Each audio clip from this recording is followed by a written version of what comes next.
Welcome to Metanoia Ministries YouTube channel. നമ്മൾ കൊരിന്ത്യർക്ക് എഴുതിയ 2-ാം ലേഖനം പഠിച്ചുകൊണ്ടിരിക്കുകയാണ്. അതിൽ ഇന്ന് നിങ്ങളോട് പറയാനായിട്ട് ആഗ്രഹിക്കുന്ന കാര്യം, നമ്മൾ കർത്താവിൻ്റെ അല്ലെങ്കിൽ ക്രിസ്തുവിൻ്റെ ഒരു പത്രമാണ്. Every Christian is an advertisement for Christianity. നിങ്ങളതിനോട് യോജിക്കുന്നോ ഇല്ലയോ? അങ്ങനെ യോജിക്കുന്നുണ്ടെങ്കിൽ നിങ്ങൾ എന്തുകൊണ്ട് യോജിക്കുന്നു ഇല്ല എന്നുള്ളത് നിങ്ങൾ ആ കമൻറ്റ് ബോക്സിൽ ഇട്ടാൽ നല്ലതായിരിക്കും. സോ എവരി ക്രിസ്ത്യൻ, ഞാനിവിടെ ഡിക്ലെയർ ചെയ്യാണ്, every Christian is an advertisement for Christianity.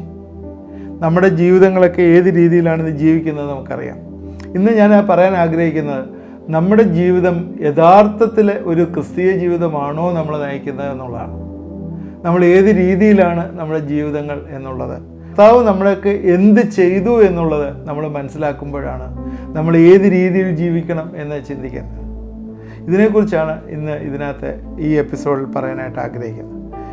2 കൊരിന്ത്യർ 3-ാം അധ്യായത്തിലെ ഒരു വാക്യമാണ് ഇത് പറയുന്നത്. ഇതിൽ വാക്യം ഇങ്ങനെയാണ് ഇതിലെഴുതിയിരിക്കുന്നത്.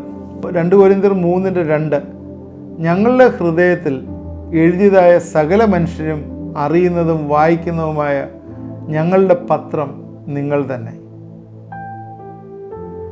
അടുത്ത വാക്യം, ഞങ്ങളുടെ ശുശ്രൂഷയിലുണ്ടായ ക്രിസ്തുവിൻ പത്രമായി നിങ്ങൾ വെളിപ്പെടുന്നല്ലോ. അത് മഷികൊണ്ടല്ല, ജീവനുള്ള ദൈവത്തിൻ്റെ ആത്മാവിനാൽ തന്നെ കൽപ്പലകയിലല്ല, ഹൃദയമെന്ന മാംസപ്പലകയിൽ എഴുതിയിരിക്കുന്നു. അപ്പോൾ ഈ ലേഖനത്തിൻ്റെ എഴുത്തുകാരൻ അറിയാമല്ലോ, നമുക്ക് എഴുത്തുകാരൻ എന്ന് പറയുന്നത് ഇത് എഴുതിയത് പൗലോസാണ്. എന്നാൽ അതല്ല, അതിനേക്കാളും അതിൻ്റെ പിന്നിൽ വലിയൊരു ശക്തിയുണ്ട് എന്ന് വെളിപ്പെടുത്തുകയാണിത്. സാധാരണ എഴുതുന്ന എവിടെയാണ്? ഒരു തുകലിലോ കല്ലിലോ, അല്ലെങ്കിൽ ഇപ്പം നമ്മളെ സംബന്ധിച്ചിടത്തോളം പേപ്പറിൽ ഒക്കെയാണ് നമ്മൾ കാണുന്നത്. എന്നാൽ ഇതിൽ നിന്ന് വ്യത്യസ്തമായി കൊരിന്ത്യയിലുള്ള ക്രിസ്തുവിൻ്റെ പത്രം മഷി കൊണ്ടല്ല, ദൈവത്തിൻ്റെ ആത്മാവിനാലാണ് എഴുതപ്പെട്ടത് എന്നുള്ള ഒരു ചിന്ത ഇവിടെ പൗലോസ് പറയാണ്. അത് മാത്രമല്ല, നിങ്ങൾ എൻ്റെ പത്രമാണ്. ഞാൻ നിങ്ങളുടെ ഇടയിൽ ചെയ്ത പ്രവൃത്തി മുഖാന്തരമാണ് നിങ്ങൾ ദൈവത്തെ അറിഞ്ഞിരിക്കുന്നത്. അതുകൊണ്ട് നിങ്ങളെക്കുറിച്ച് എല്ലാവരും വായിക്കത്തക്ക രീതിയിൽ ക്രിസ്തുവിൻ്റെ ഒരു പത്രമാണ്. പഴയ നിയമത്തിൽ നിന്നുള്ള പല ചിന്തകളും ഇതിനോട് ചേർന്ന് നമ്മൾ ചിന്തിക്കണം. പുറപ്പാട് പുസ്തകത്തിലാണ് മോശയ്ക്ക് ശിലാഫലകത്തിൽ ദൈവം എഴുതി കൊടുത്ത കാര്യം ഒക്കെ എഴുതിയിരിക്കുന്നത്. എന്നാൽ അത് മാറിക്കൊണ്ട് അതിൽ നിന്ന് വ്യത്യസ്തമായി പുതിയ നിയമത്തിലേക്ക് വരുമ്പോഴേ ഈ എഴുത്തുകളൊക്കെ മാറിയതായിട്ട് നമ്മളെ കാണുന്നുണ്ട്. എന്നാൽ പഴയ നിയമത്തിലും അതിനെല്ലാം സൂചനകളുണ്ടായിരുന്നു ദൈവം എഴുതുന്ന കാര്യം. യെരമ്യാ പ്രവചനം 31-ാം അധ്യായത്തിൻ്റെ 33-ാം വാക്യത്തിൽ, എന്നാൽ ഈ കാലം കഴിഞ്ഞ ശേഷം ഞാൻ ഇസ്രായേൽ ഗൃഹത്തോട് ചെയ്യുവാനിരിക്കുന്ന നിയമം ഇങ്ങനെയാവുന്നു, ഞാൻ എൻ്റെ ന്യായപ്രമാണം അവരുടെ ഉള്ളിലാക്കി അവരുടെ ഹൃദയങ്ങളിൽ എഴുതും, ഞാൻ അവർക്ക് ദൈവമായും അവർ എനിക്ക് ജനമായി ഇരിക്കും എന്ന് യഹോവയുടെ അരുളപ്പാട്. ഇവിടെ ക്ലിയറായിട്ട് പറയുന്നു, കൽപ്പലകയിലല്ല എഴുതുന്നത്, ഹൃദയത്തിൽ എഴുതി കൊടുക്കും എന്നാണ് പറഞ്ഞിരിക്കുന്നത്. അവിടെ ഹൃദയങ്ങൾ എഴുതും. എഹെസ്കേൽ പ്രവചനത്തിലും ഇത് തന്നെ പറയുന്നുണ്ട്. 11-ാം അധ്യായത്തിൻ്റെ 19-ാം വാക്യത്തിൽ, അവനെൻ്റെ ചട്ടങ്ങളിൽ നടന്ന് എൻ്റെ വിധികളെ പ്രമാണിച്ച് ആചരിക്കേണ്ടതിന് ഞാൻ അവർക്ക് വേറൊരു ഹൃദയത്തെ നൽകുകയും പുതിയൊരു ആത്മാവിനെ ഉള്ളിലാക്കുകയും ചെയ്യും. കല്ലായുള്ള ഹൃദയം ഞാൻ അവരുടെ ജഡത്തിൽ നിന്ന് നീക്കി മാംസമായുള്ള ഹൃദയം അവർക്ക് കൊടുക്കും. ഇവിടെയും അത് തന്നെ പറയുന്ന, അവിടെ പുതിയ ഹൃദയം നൽകും എന്ന് പറയുന്നു. 36-26 എടുക്കുമ്പോൾ അതും കാണാൻ പറ്റും. അവിടെയും ഇത് തന്നെ പറയുന്നു. 36 എഹെസ്കേൽ 36-26, ഞാൻ നിങ്ങൾക്ക് പുതിയൊരു ഹൃദയം തരും, പുതിയൊരു ആത്മാവിനെ ഞാൻ നിങ്ങളുടെ ഉള്ളിലാക്കും, കല്ലായ ഹൃദയം ഞാൻ നിങ്ങളുടെ ജഡത്തിൽ നിന്ന് നീക്കി മാംസമായുള്ള ഹൃദയം നിങ്ങൾക്ക് തരും. ഇവിടെ എല്ലാം കാണുന്ന ഒരു കാര്യം ഇതാണ്, ഹൃദയത്തിലാണ് എന്നുവെച്ചാൽ ദൈവം എഴുതുന്നത് ഹൃദയത്തിലാണ്. പഴയ നിയമവും പുതിയ നിയമവും തമ്മിലുള്ള വ്യത്യാസം ഇതാണ്. ഇത് നമ്മൾ ഡീറ്റെയിൽഡായിട്ട് അടുത്ത 2-3 എപ്പിസോഡിൽ നമുക്ക് ഇതിനെക്കുറിച്ച് ചിന്തിക്കുന്നതാണ്. അത് ഈ ഹൃദയം ഏത് രീതിയിൽ ഇരിക്കുന്നു എന്നുള്ളതനുസരിച്ചിരിക്കും നമ്മുടെ പ്രവർത്തന മേഖലകളൊക്കെ. ഈ മെറ്റനോയ എന്ന് പറഞ്ഞ വാക്ക് തന്നെ നമുക്ക് ഈ ചാനലിൽ യൂസ് ചെയ്യാനായിട്ടുള്ള കാരണം മെറ്റനോയ എന്ന് പറഞ്ഞ ഗ്രീക്ക് വാക്കിൻ്റെ മീനിങ് ട്രാൻസ്ഫോർമേഷൻ ഓഫ് ഹാർട്ട്, ഹൃദയത്തിൻ്റെ രൂപാന്തരം എന്നുള്ളതാണ്.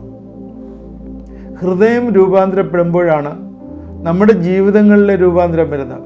പഴയ നിയമത്തിൽ എന്തായിരുന്നു സംഭവിച്ചുകൊണ്ടിരുന്നത്? അക്ഷരങ്ങളായിരുന്നു പാലിച്ചുകൊണ്ടിരുന്നത്. പുരോഹിതന്മാർ, ലേവ്യന്മാർ ഒക്കെ അവർ ഓൾഡ് ടെസ്റ്റ്മെൻറ്റിലെ അല്ലെങ്കിൽ ന്യായപ്രമാണത്തിൽ എഴുതിയിരിക്കുന്ന കാര്യങ്ങൾ അവർ അക്ഷരം പ്രതി നിർവഹിക്കുന്നവരായിരുന്നു. ഹൃദയത്തിലെ വേറെ ചിന്തകളായിരുന്നു ഉണ്ടായിരുന്നത്. അതുകൊണ്ട് ഹൃദയത്തിൻ്റെ രൂപാന്തരം ഏറ്റവും പ്രധാനപ്പെട്ട ഒരു കാര്യമാണ്. സദൃശവാക്യങ്ങൾ 7-ാം അധ്യായത്തിൻ്റെ 1, 2, 3 വാക്യങ്ങളിലെ ഇങ്ങനെ എഴുതിയിരിക്കുക: മകനെ, എൻ്റെ വചനങ്ങളെ പ്രമാണിച്ച് എൻ്റെ കൽപ്പനകളെ നിൻ്റെ ഉള്ളിൽ സംഗ്രഹിച്ചുകൊള്ളുക. കൽപ്പനകൾ ഉള്ളിലായിരിക്കേണ്ടത്. നീ ജീവിച്ചിരിക്കേണ്ടത് എൻ്റെ കൽപ്പനകളെ ഉപദേശത്തെയും നിൻ്റെ കണ്ണിൻ കൃഷ്ണമണിയെ പോലെ കാത്തുകൊള്ളുക. നിൻ്റെ വിരൽമേൽ അവയെ കെട്ട് ഹൃദയത്തിൻ്റെ പലകയിൽ എഴുതുക. ഹൃദയത്തിൻ്റെ പലകയിലാണ് എഴുതുന്നത്. ഈ ഹൃദയത്തിൻ്റെ പലകയിൽ എഴുതുന്നത് ദൈവത്തിൻ്റെ ആത്മാവാണ്. അതാണ് super natural origin of the spirit. ഇത് സംഭവിക്കുന്നത് നമ്മുടെ ഹൃദയത്തിലാണ്. മഷി കൊണ്ട് എഴുതുന്ന കാര്യം ഇവിടെ പറയുന്നുണ്ട്. മഷി കൊണ്ട് എഴുതുന്നതൊക്കെ എന്താണ്? മാഞ്ഞു പോകുന്ന ഒന്നാണ്. എന്നാൽ ആത്മാവിനാൽ, ദൈവത്തിൻ്റെ ആത്മാവിനാൽ എഴുതുന്ന എന്താണ്? അത് അവിടെ നിൽക്കും, നിലനിൽക്കും, മാറിപ്പോകുകയില്ല എന്നുള്ളതാണ്. അതുകൊണ്ട് നിങ്ങൾ എൻ്റെ പത്രം, ക്രിസ്തുവിൻ്റെ പത്രം എന്ന് പറയുമ്പോഴേ ക്രിസ്തു നിങ്ങളുടെ ഹൃദയങ്ങളിൽ എഴുതിയിരിക്കുന്നു എന്നുള്ളതാണ്. അതിന് അതുമായിട്ട് ബന്ധപ്പെട്ട് നിങ്ങൾ ഏത് രീതിയിലായിരിക്കണം, ക്രിസ്തുവിനെ ഫോളോ ചെയ്യുന്നവർ ഏത് രീതിയിലായിരിക്കണം എന്നുള്ളത് നമ്മൾ ചിന്തിക്കണം. ഞാൻ 4 കാര്യങ്ങളിലൂടെ പറഞ്ഞ് ഞാൻ ഈ എപ്പിസോഡ് നിർത്തും. 1, we should be impressive disciples. Impressive disciples എന്ന് പറഞ്ഞാൽ നമ്മുടെ ജീവിതമാണ് നമ്മുടെ പത്രം. We should be impressive disciple, changed lives. നേരത്തെ ഉള്ള പൊത്തുപൊരുത്തമുള്ള ജീവിതമല്ല, there's a changed life. Second, first is impressive disciple. Second, imitators of Christ. That means നമ്മളൊരു റോൾ മോഡലാണ്.